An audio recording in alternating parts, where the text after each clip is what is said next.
Got a question on TikTok asking if why a landlord might be issuing a termination notice to an adult occupant that doesn't live there anymore. Hi, my name is Rob Wells. I'm the Landlord Boy on TikTok and YouTube.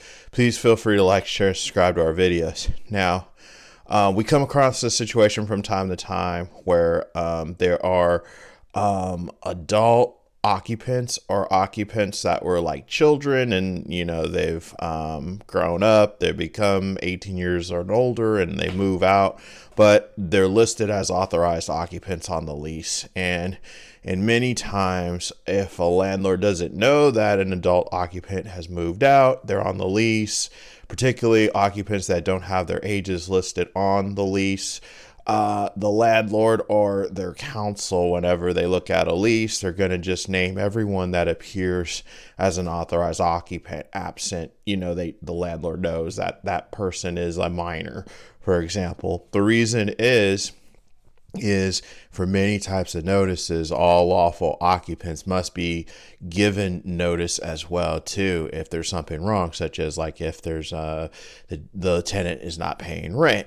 Okay, legally speaking, in many cases, the landlord will have to provide the authorized occupant's notice of the 3-day notice for rent. And if there's an unlawful detainer or eviction filed, that landlord's going to have to provide notice as well too. So this is probably why this questioner's was named, and a termination notice might been named on an unlawful detainer as well, because they're probably listed down as an authorized occupant. Okay.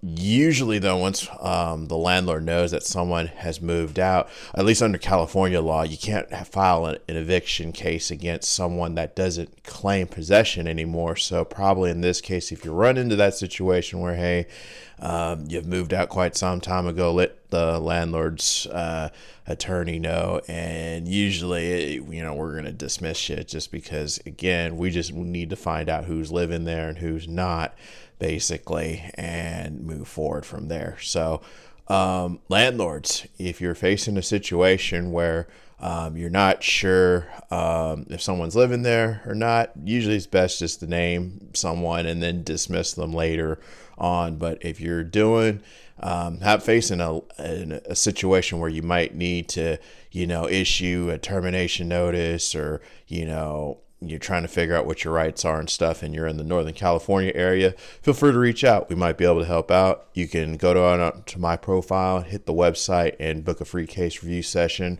Be a couple of questions asked to see if we're a good fit or not. Put your comments, questions down below. I'll try to answer them to the best of my ability. Until next time, folks, I'll talk to you then. Thanks.